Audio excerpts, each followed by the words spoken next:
नमस्कार दोस्तों, मेरा नाम राजेश बब्बर है और आज मैं आपको यहाँ बताने जा रहा हूँ भृगु नंदी नाड़ी की टेक्निक से वीनस के बारे में कुछ इम्पोर्टेंट इंफॉर्मेशन। ये जो टेक्निक है ये बहुत जगह कुंडली में आपके लगेगी। इसके लिए आपको थोड़ी सी प्रैक्टिस की जरूरत पड़ेगी, लेकिन इसका जो बेस है टेक्निक का वो आपके साथ मैं शेयर करूंगा। उसके बाद आप अलग अलग कुंडलियों पे इसको ट्राई करके देखिए। तो वीडियो आरंभ करने से पहले मेरा आग्रह है सबसे, हमारे चैनल को लाइक करें, सब्सक्राइब करें, अपने फ्रेंड्स अपने रिलेटिव्स के साथ शेयर करें और कोई भी ऐसा कंटेंट जिसके ऊपर आप चाहते हैं कि मैं वीडियो बनाऊं वो भी कमेंट सेक्शन में आप ज़रूर लिखें। तो आइए वीडियो आरंभ करते हैं। भृगुनंदी नाड़ी के ऊपर ये टोटली वीडियो है, किसी भी तरह से वैदिक का कोई भी इसमें कॉम्बिनेशन नहीं होगा। तो वीडियो आरंभ करने से पहले भगवान गणेश जी और भगवान शनिदेव से आग्रह करूंगा सबके घर में सुख और शांति बनाए रखें। तो आइए वीडियो आरंभ करते हैं। तो वीनस यानी शुक्रदेव बहुत ही एक महत्वपूर्ण ग्रह है भृगुनंदी नाड़ी में। तो इनको सबसे ज्यादा शुभ ग्रह माना जाता है भृगुनंदी नाड़ी में। तो पहले वीनस को समझ लेते हैं कि भृगुनंदी नाड़ी में वीनस को किन चीजों से रिलेट किया जाता है, क्या इनके कारकत्व हैं। कुछ बेसिक बेसिक यहाँ पे लेंगे। वीनस को नाड़ी में अगर आप मेल चार्ट देख रहे हैं तो इनको वाइफ कहते हैं, यंगर सिस्टर कहते हैं। पैसा, जब भी पैसे की आप बात करेंगे तो शुक्र देव के ऊपर ही फोकस करना है। मैरिज, चाहे वो मेल चार्ट हो चाहे वो फीमेल चार्ट हो, मैरिज कैसे रहने वाली है आपकी ये कुंडली में वीनस बताते हैं।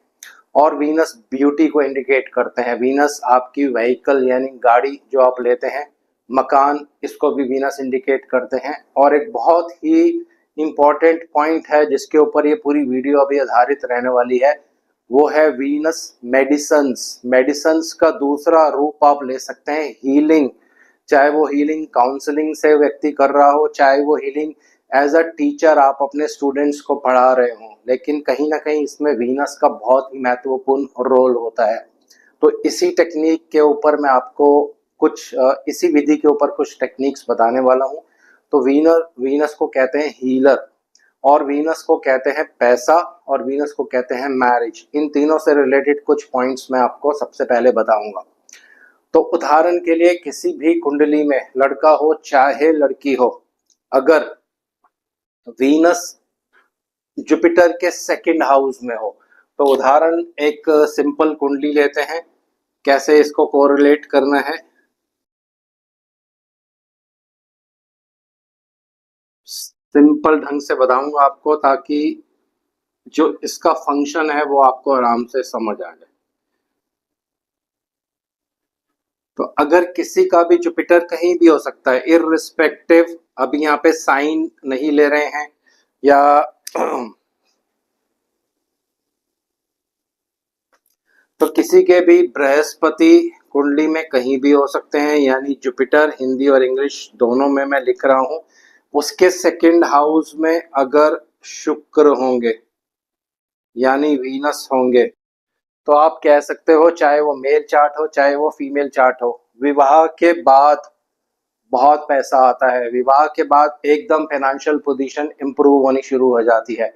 तो ये हर ग्रह पे एप्लीकेबल होगा। इसको कैसे अप्लाई करना है, उदाहरण के लिए अगर मंगल देव के बाद वीनस है कुंडली में, अगर आप लड़की की कुंडली देख रहे हैं तो आप कह सकते हैं कि विवाह के बाद इनके हस्बैंड का फाइनेंशियल पोजीशन बहुत इंप्रूव हो जाएगा। अगर सूर्य देव के आके शुक्र देव हैं, बाकी टेक्निक्स बाकी प्रेडिक्शंस यहाँ पे नहीं लेंगे। सूर्य देव के आगे अगर शुक्र देव हैं तो पिता के विवाह के बाद बहुत धन संपदा पिता के पास आती है। माता यानी मून के आगे अगर वीनस होगा, बाकी प्रेडिक्शंस अलग हैं, लेकिन विवाह के बाद माता का जीवन बहुत चेंज हो जाता है, सुख सुविधाएं जीवन में आने लगती हैं। इसी तरह से शनि देव के आगे अगर शुक्र देव होंगे तो आप कह सकते हो कि आपके बड़े भाई के जीवन में बहुत सुख सुविधाएं आएंगी जब वो मैरिज कर लेंगे। इसी तरह से बुध के आगे अगर वीनस होंगे तो आप कह सकते हो आपकी यंगर सिस्टर जब उनकी शादी होगी तो विवाह के बाद जीवन बहुत सुख में हो जाएगा, बहुत पैसा आएगा, बहुत फाइनेंशियल फ्लो बहुत इंक्रीज हो जाएगा। लेकिन फिर वो डिपेंड करता है बाकी फैक्टर्स पर भी कि ये पैसा कितने टाइम तक उनके पास टिकने वाला है, या इस पैसे का वो सुख भोग पाएंगे या नहीं भोग पाएंगे। ये डिपेंड करता है बाकी कॉम्बिनेशंस पे। लेकिन अगर किसी भी ग्रह से दूसरे भाव में शुक्र होंगे तो 100% उस ग्रह के रिलेटिव्स आप ले सकते हैं, उनका जब विवाह होगा तो जीवन में पैसा आता ही आता है दोस्तों। ये शुक्रदेव का एक रूल हो गया। अब बात करेंगे शुक्रदेव का जो एक बेसिक इम्पॉर्टेंट पॉइंट है, वो है हीलर, यानी काउंसलिंग करना, किसी को मेडिसिन के द्वारा हील करना। तो पहला रूल इसमें हम क्या करेंगे, सिर्फ लगन लेना है आपको, लगन से ही ये रूल जो है एप्लीकेबल होगा।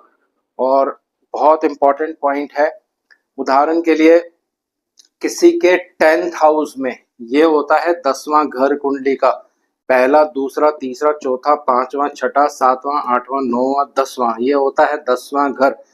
अगर 10वें घर में शुक्र होंगे और एक पॉजिटिव राशि में होंगे, अच्छे राशियों में होंगे, मित्र राशियों में होंगे, पाप प्रभाव में नहीं होंगे, तो ऐसे लोगों को दूसरों को हीलिंग करनी चाहिए, यानी उनको एडवाइस देनी चाहिए, काउंसलिंग करनी चाहिए। इससे आप देखेंगे उनके जीवन में बहुत पैसा आएगा। किसी के भी शुक्रदेव अगर 10th हाउस में है, एडवाइस यानी हीलिंग जो होती है किसी तरह की भी आप कर सकते हो, चाहे आप टीचर बन जाओ, चाहे आप एस्ट्रोलॉजी कर लो, उसके बाद एडवाइस देना शुरू कर लो, काउंसलिंग करना शुरू कर दो। तो इसके अलग अलग रूप होते हैं, लेकिन अगर 10th हाउस में वीनस है तो 100% आपकी कुंडली में ये योग है। इसको आप इस्तेमाल करके देखिए, आपको बहुत अच्छे परिणाम मिलेंगे। इसी तरह से अगर शुक्रदेव, मान लीजिए शुक्रदेव किसी के यहाँ पे है 4th हाउस में, यहाँ से सीधी दृष्टि 10th हाउस पर जाएगी इनकी, तो ऐसे व्यक्ति अगर शुक्र बहुत ज्यादा शुभ प्रभाव में है, यानी तुला राशि में है या वृषभ राशि में है और 10th हाउस को देख रहे हैं, तो ऐसे लोग भी बहुत अच्छे हीलर्स होते हैं। अगर ये लोग ज्योतिष करेंगे तो अपने काउंसलिंग के माध्यम से, अपने हीलिंग के माध्यम से, या अगर वास्तु करें, किसी तरह टैरोट रीडिंग करें, कोई भी हीलिंग आप कर सकते हैं, उससे बहुत ज्यादा इनको लाभ मिलेगा। यही अगर वो प्रोफेशन करेंगे तो बहुत ज्यादा उसमें इनको लाभ मिलने वाला है। ये 2 पॉइंट्स हो गए शुक्रदेव के बारे में, हीलिंग के बारे में मैंने आपको बता दिया। इसी तरह से अब आपको क्या करना है, कुंडली का 10th लॉर्ड अगर शुक्रदेव के साथ युति कर ले, और ये युति अगर केंद्र भावों में हो जाए तब बहुत ज्यादा अच्छा इफेक्ट आएगा, लेकिन बाकी भावों में भी होगी तो भी उसका इफेक्ट आएगा, लेकिन अगर एक केंद्र में बन जाए तो बहुत ही अच्छा परिणाम मिलता है। उदाहरण के लिए एक सिंपल उदाहरण लेते हैं समझने के लिए। 10th लॉर्ड जो होता है ये आपका प्रोफेशन का इंडिकेटर होता है। मान लीजिए किसी का 3 नंबर लगन है, 3 नंबर लगन में 3, 4, 5, 6, 7, 8, 9, 10, 11, 12, यहाँ पे आएगा 12 नंबर लगन। तो 10th लॉर्ड यानी 10वें घर के स्वामी बनेंगे बृहस्पति देव, क्योंकि 12 नंबर राशि के स्वामी होते हैं बृहस्पति देव। ये बृहस्पति देव अगर केंद्र में हो, या तो यहाँ पे हो, यहाँ पे हो, उदाहरण के लिए इन बृहस्पति को यहाँ लिख देते हैं, इनके साथ अगर शुक्रदेव की युति हो जाए दोस्तों कुंडली में, और किसी भी तरह से इन पे पाप प्रभाव नहीं होना चाहिए, तो ऐसा व्यक्ति बहुत अच्छा ज्योतिषी होता है दोस्तों। हीलिंग करना, और जुपिटर का भी अभी इसमें रोल होगा, वो भी मैं आपको अभी यहाँ बताऊंगा। थोड़ा सा बेसिक्स यहाँ पे, शुक्र जैसे मैंने आपको बताया हीलिंग का काम करता है, हीलिंग मेडिसिन, शुक्र को मेडिसिन का कारक कहा जाता है। तो ये व्यक्ति अगर इस तरह का कार्य करेगा, दूसरों को एडवाइस देना, उनको काउंसलिंग करना, अगर ये एस्ट्रोलॉजी करेंगे तो बहुत अच्छा इनको इसमें परिणाम देखने को मिलेगा। 7th हाउस जो होता है ये पब्लिक का भाव है, पब्लिक। ये 4th हाउस ये पब्लिक होता है, 4th से 4th ये भी पब्लिक का ही भाव होता है। तो पब्लिक के बीच में रहना, तो ऐसे लोग अगर ये काम करेंगे, और शुक्र और गुरु दोनों अगर पावरफुल पोजीशन पे हैं, यानी 10th लॉर्ड अगर शुक्रदेव के साथ युति करता है पावरफुल तरीके से, तो फिर आप देखेंगे ऐसे बहुत अच्छे एस्ट्रोलॉजर्स की कुंडली में आपको ये योग देखने को मिलेगा दोस्तों। तो ये हो गया कुछ बेसिक इंफॉर्मेशन। अगर आपका 10th लॉर्ड शुक्र से कनेक्ट है, 10th हाउस में शुक्र है, 4th हाउस में शुक्र है, 10th हाउस को देख रहा है, तो ये बहुत ही अच्छा कॉम्बिनेशन होता है हीलिंग करने का, और ऐसे लोग मेडिकल फील्ड में भी कार्य कर सकते हैं। अगर किसी का शुक्र 10th लॉर्ड ही बन जाए और लगन में आके बैठ जाए, तो इसका मतलब अपनी हीलिंग से आप दूसरों को ठीक कर रहे हो दोस्तों।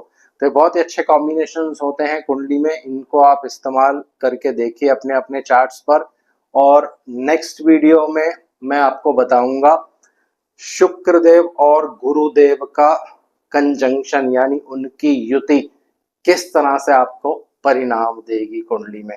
तो आज इस वीडियो को यहीं विराम दे रहा हूँ। आशा करता हूँ सब कुशल मंगल होंगे। भगवान शनिदेव से आराधना करूंगा सबके घर में सुख और शांति बनाए रखें। जय शनिदेव।